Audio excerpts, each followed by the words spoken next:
Les déclarations sont claires et elles sont prononcées publiquement. Dans une prise de parole visant à énoncer les mesures prises pour sanctionner Israël, Pedro Sánchez regrette que son pays ne possède pas l'arme nucléaire pour arrêter l'armée israélienne dans sa guerre à Gaza.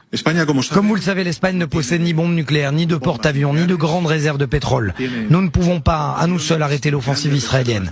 Mais cela ne signifie pas que nous allons cesser d'essayer, car il y a des causes qui valent la peine d'être défendues, même si les vaincre ne dépend pas uniquement de nous.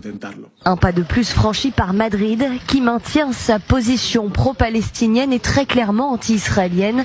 En début de semaine, l'Espagne a annoncé un embargo sur les armes à destination d'Israël, l'interdiction aux navires transportant du carburant pour l'armée israélienne d'accoster dans ses ports, aux avions transportant des armes pour Tsahal d'utiliser son espace aérien, ainsi que l'interdiction d'entrer sur son territoire pour certains responsables israéliens, dont les ministres Itamar Ben-Gvir et Bezalel Smotrich. Pedro Sánchez dénonce ce qu'il qualifie d'attaque contre un peuple sans défense dans la bande de Gaza. Ce n'est pas de la légitime défense, ce n'est même pas une attaque, c'est l'extermination d'un peuple sans défense. C'est une violation de toutes les lois du droit humanitaire. Et malgré cela, la communauté internationale est incapable d'arrêter cette tragédie.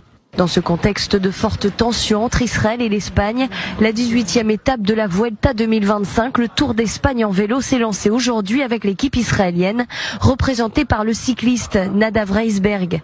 La distance a été cependant réduite en raison des risques de perturbations dues aux manifestations pro-palestiniennes. Et le coureur israélien a dû changer de maillot en retirant toute mention du pays pour privilégier sa sécurité.